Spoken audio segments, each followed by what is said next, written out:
Ce qui peut être intéressant là, vu qu'on est un petit groupe, c'est que l'hygiénisme étant peu connu du grand public par rapport à la naturopathie, c'est d'essayer de faire un distinguo entre les deux.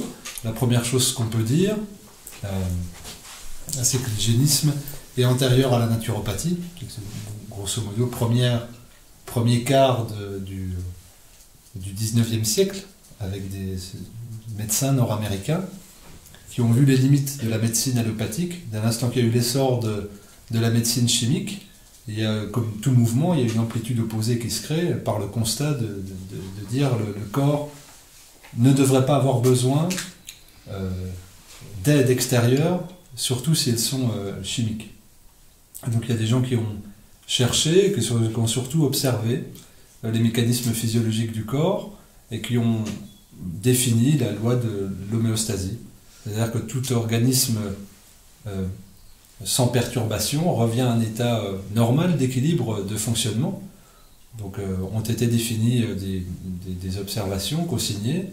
C'est pour la première fois où il y a le terme de toxémie qui est apparu dans le 19e siècle, notamment par le John Tilden, qui a écrit un livret plutôt, Toxemia, The Basic Cause of the Disease, et qui pourrait, quoi qui est héréditaire d'ailleurs, il n'y a rien à changer, il n'y a pas une virgule à changer. Donc, ce sont des sources d'obstruction qui font dégénérer l'état sanitaire.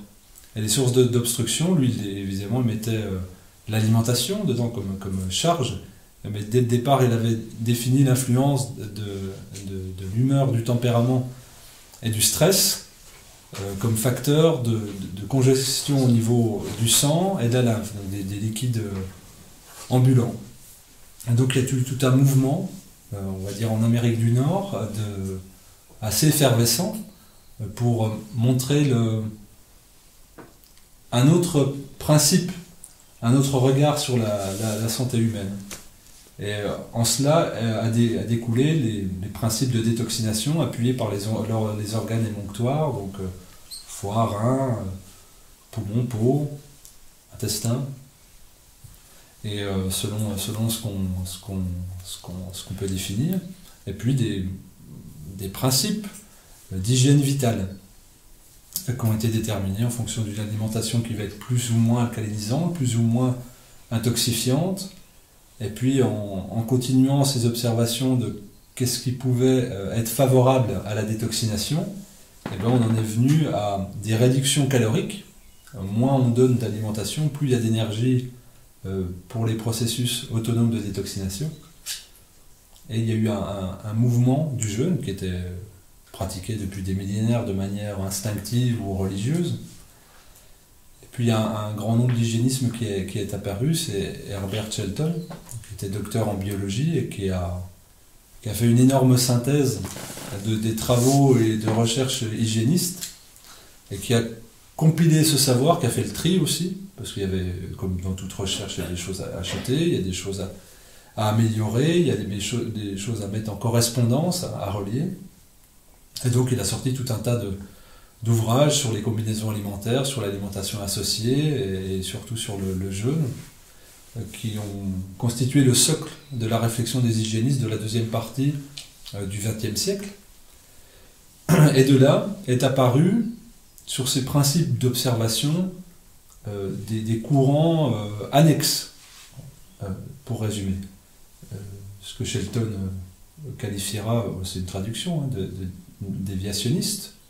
C'était une ligne très, très marquée, et toujours pareil, Amérique du Nord. Et nous, pour ce qui nous intéresse au niveau francophone et en France, Pierre Valentin Marcheseau, qui était pareil, biologiste également, donc qui a pris les écrits, les recherches hygiénistes et qui a picoré aussi dans d'autres disciplines, qui font les 10 disciplines de la naturopathie, avec le massage, les plantes, les huiles essentielles, le magnétisme, l'activité physique, j'en oublie, les techniques respiratoires, l'alimentation, le jeûne, j'en oublie, il y en a encore deux autres, je ne sais plus lesquels, c'est pas important, c'est pas d'être exhaustif, mais en gros, voilà, c'est de mettre des choses en plus. Et évidemment, ça a fait une énorme scission, c'était antagoniste avec le mouvement hygiéniste qui lui repose sur la sagesse du corps et des principes autonomes, d'auto-guérison. Et là on n'était plus dans l'auto-guérison dès l'instant qu'on était dans l'utilisation de supports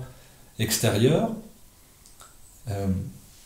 Et si la naturopathie a pris un essor considérable décennie après décennie, l'hygiénisme c'est surtout resté en retrait. Alors il y a eu une période quand même on va dire de diffusion d'informations par les revues, par les échanges, donc les années 70, 80, 90 même ont été les plus riches. L'époque des pionniers ou du niveau francophone, c'était surtout riche au niveau des années 60, 70, 80. Et si aujourd'hui l'essor de la naturopathie est grandissant, avec un nombre d'écoles gigantesques, il y en a une ou deux qui ouvrent tous les ans, l'hygiénisme reste toujours un petit peu en retrait. Alors il y a plein d'explications par rapport à cela, mais ce qu'on peut constater, c'est qu'au moins sur la naturopathie, on arrive sur quelque chose qui est plutôt de la naturothérapie, donc qui est encore plus interventionniste qu'avant, et moi que j'appelle souvent de l'allopathie verte. C'est-à-dire qu'on est dans le mimétisme de la médecine allopathique par la notion de remède. Or, en hygiénisme, il n'y a pas de notion de remède, de la même façon qu'il n'y a pas tellement de définition de thérapeute, c'est simplement éducateur ou pourvoyeur d'informations. Et donc, on va vers quelque chose qui est en naturopathie, vers le mimétisme médical, avec une prise en charge, avec du diagnostic et puis une pathogénèse. Là où, théoriquement, en naturopathie, ce que j'appelle la naturopathie orthodoxe, et à plus forte raison en hygiénisme, on se moque un peu du symptôme. C'est pas vraiment intéressant, on va étudier le terrain par une anamnèse, par des bilans de vitalité efficaces, donc par observation, par toucher, par questionnement, et par recoupement.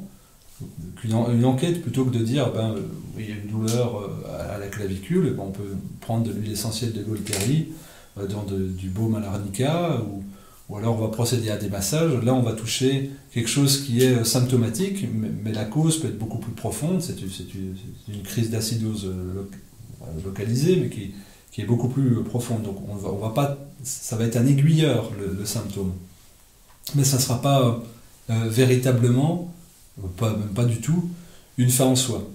Donc si la naturopathie au départ est une médecine de terrain profonde, aujourd'hui par simplification, puis je dirais dans l'ère du temps où on est dans un vaste consumérisme, il y a un mélange des genres et on peut appeler quelque chose de l'allopathie verte, c'est-à-dire que la naturopathie dans son fondement essentiel a quelque chose de très pertinent puisqu'elle repose sur le savoir hygiéniste.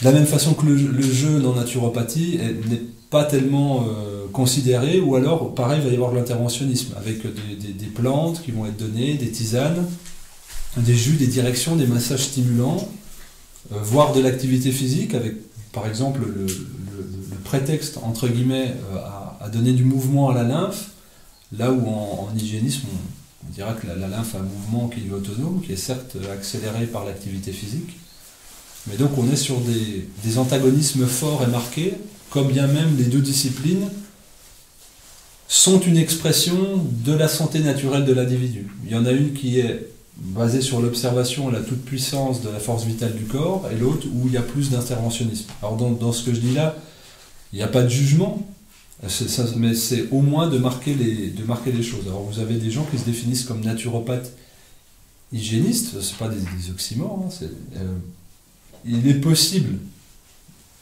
puisque la définition existe, tout est possible, d'avoir une définition comme ça, on le voit. C'est plutôt, si une personne se définit ainsi, c'est plutôt pour donner la tendance de son expression de la naturopathie par rapport à quelque chose qui pourrait être, et vous avez des naturopathes qui ne s'intéressent pas à la nourriture, par exemple.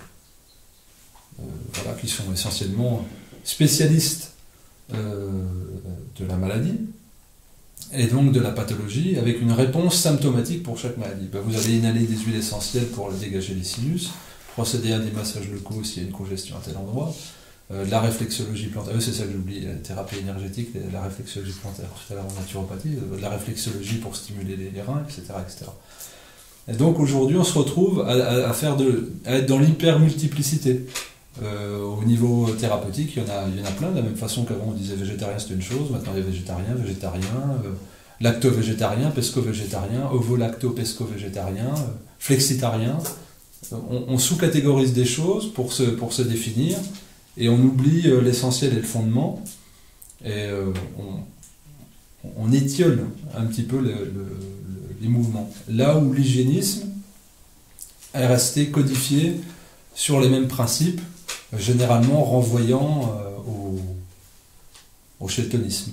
Alors là, je laisserai volontiers Désiré parler de Shelton, de l'hygiénisme de manière générale, et peut-être plus du jeûne. Voilà. On n'applaudit pas, et c'est très bien ce qu'il a dit, non? Merci, monsieur. Je peux m'en aller, alors, sinon on prend tout.